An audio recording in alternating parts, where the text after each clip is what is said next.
Mastermind. The mastermind is the villain who defeats people with intelligence rather than physical strength. They are planners, manipulators, and strategists who often stay several steps ahead of everyone else.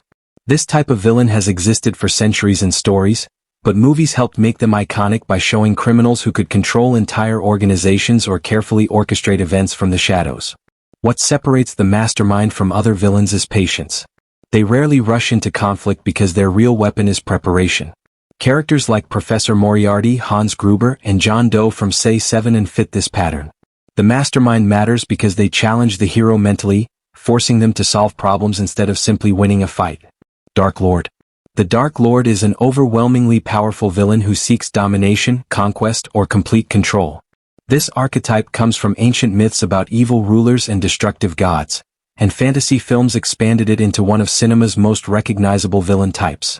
A Dark Lord usually commands armies, possesses immense power, and represents a threat larger than any single person. Unlike the mastermind, who often hides in the background, the Dark Lord becomes the central force shaping the entire story world.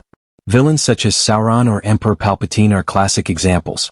They matter because they raise the stakes, giving heroes something greater than themselves to stand against. Tyrant. The tyrant is a villain who abuses authority and uses fear to maintain power. While Dark Lords often rule fictional empires with supernatural abilities, tyrants are usually grounded in politics, military strength, or social control. History is filled with real dictators whose actions inspired many fictional versions. Movie tyrants often create oppressive systems where ordinary people suffer under strict rules and constant surveillance. Characters like President Snow from The Hunger Games represent this type well. The tyrant matters because audiences recognize that power without limits can become dangerous very quickly. Crime boss. The crime boss sits at the top of an illegal empire. Instead of ruling nations, they control gangs, criminal networks, or underground organizations. This villain type became especially popular in films influenced by the rise of organized crime during the 20th century. A crime boss often gains power through intimidation, wealth, and loyalty from followers. They can be calm and sophisticated or brutally violent, but they almost always understand influence better than force alone. Villains like Vito Corleone's rivals or Kingpin show how dangerous criminal authority can become. The crime boss matters because they blur the line between legitimate power and corruption. Mad scientist. The mad scientist is driven by knowledge, discovery, or experimentation without moral limits. This archetype grew alongside real scientific advancements during the 19th and 20th centuries, when people were excited by new inventions but also fearful of what unchecked progress might create. Unlike villains motivated by wealth or power, the mad scientist often believes they are doing something important or necessary. Their danger comes from obsession. Characters inspired by Dr. Frankenstein or scientists in many horror films demonstrate how curiosity can become destructive when ethics disappear. This type matters because it reflects real concerns about responsibility in science and technology. Monster. The monster is a villain defined by its terrifying nature rather than evil intentions. Some monsters are genuinely malicious, while others are dangerous simply because of what they are. Stories about monsters are among humanity's oldest forms of storytelling, appearing in myths and legends across nearly every culture.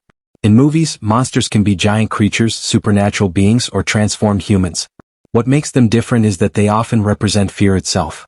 Dracula, the Xenomorph, and Godzilla each show different versions of this archetype.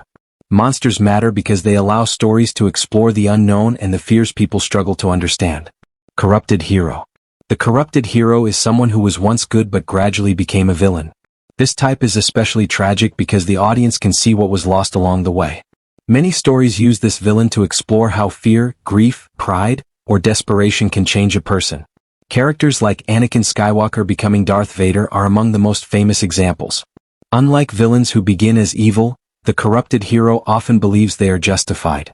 This archetype matters because it reminds audiences that morality is not always fixed and that choices can slowly reshape a person's identity.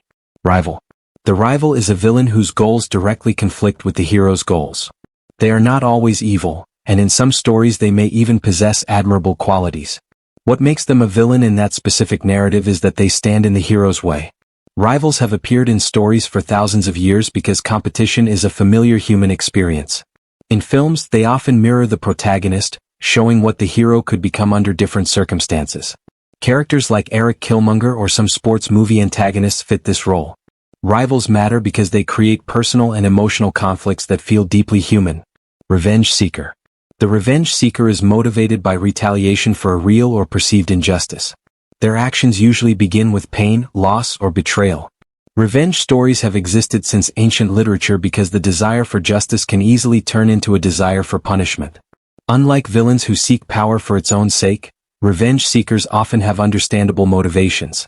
That complexity can make them sympathetic even when their actions become extreme.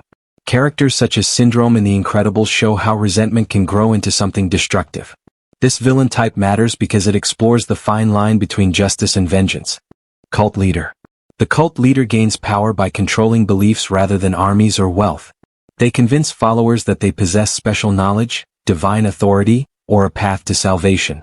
Real-world history has seen several dangerous cults, and those events heavily influenced fictional portrayals. In movies, cult leaders often use charisma, manipulation, and psychological control to maintain loyalty. They can persuade ordinary people to commit terrible acts while believing they are doing the right thing. This archetype matters because it highlights how influence and persuasion can sometimes be more powerful than physical force.